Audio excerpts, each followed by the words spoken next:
ఇకపై ప్రభుత్వ ఆర్డర్లన్నింటినీ దళారులు, కమిషన్ ఏజెంట్ల చేతుల్లోంచి లాక్కొని మహిళా సంఘాలకే అప్పగిస్తామని సీఎం రేవంత్ రెడ్డి ప్రకటించారు.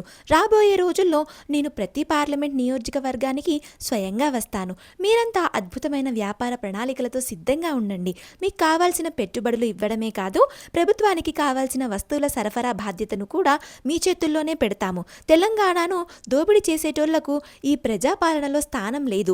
ఆర్థికంగా నిలబడే నా ఆడబిడ్డలకే మొదటి ప్రాధాన్యత అని సీఎం స్పష్టం చేశారు. పాఠశాలల నిర్వహణ, మధ్యాహ్న భోజన సరుకుల సరఫరా, ప్రభుత్వ క్యాంటీన్ల బాధ్యతలను ఇప్పటికే మహిళలకు అప్పగించినట్లు సీఎం గుర్తు చేశారు.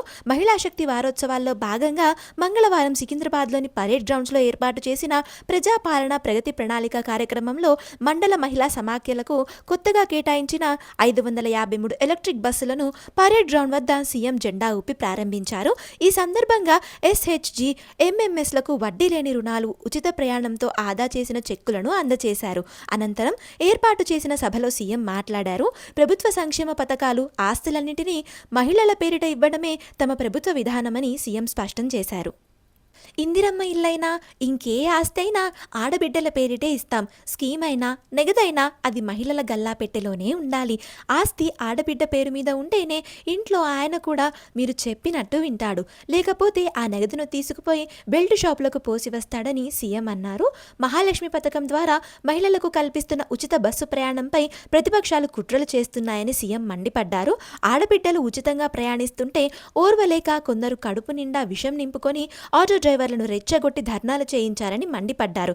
మా అక్కలకు, చెల్లెమ్మలకు నేను ఒకటే చెప్తున్నా, మీ ఉచిత ప్రయాణాన్ని అడ్డుకోవాలని ఎవరైనా రోడ్డెక్కితే పొయ్యిలో సలాక కాల్చి వాతలు పెట్టండి. మీ అభివృద్ధిని అడ్డుకోవాలని చూసినా, మీ స్వయం సహాయక సంఘాలను దెబ్బతీయాలని కుతంత్రాలు పన్నినా వెనుకడుగు వెయ్యకుండా మీ ఆర్టీసీ బస్సులతో తొక్కించుకుంటూ ముందుకు సాగండి. ఆడబిడ్డలతో పెట్టుకున్నోడు ఈ చరిత్రలో ఎవ్వడూ బాగుపడలేదు అని అన్నారు. వ్యవసాయ రంగంలో విప్లవాత్మక మార్పులు రావాల్సిన అవసరం ఉందని, వడ్లు, మొక్కజొన్నల కొనుగోలు కేంద్రాలను మహిళా సంఘాలకే బ్రహ్మాండంగా నడిపాయని అభినందించారు. కేవలం ఒకే రకమైన పంటలు కాకుండా కందులు, మినుములు, పెసర్లు వంటి పప్పుధాన్యాలు, కూరగాయలు, తోటల పెంపకం వైపు రైతులను మళ్లించాలన్నారు. చదువుకున్న ఆడబిడ్డలు రైతు వేదికల వద్దకు వెళ్లి రైతులకు పంట మార్పిడిపై అవగాహన కల్పించాలని, ఇందుకోసం మహిళలతోనే ప్రత్యక్ష రైతు సమాఖ్యలు ఏర్పాటు చేస్తామని ప్రకటించారు.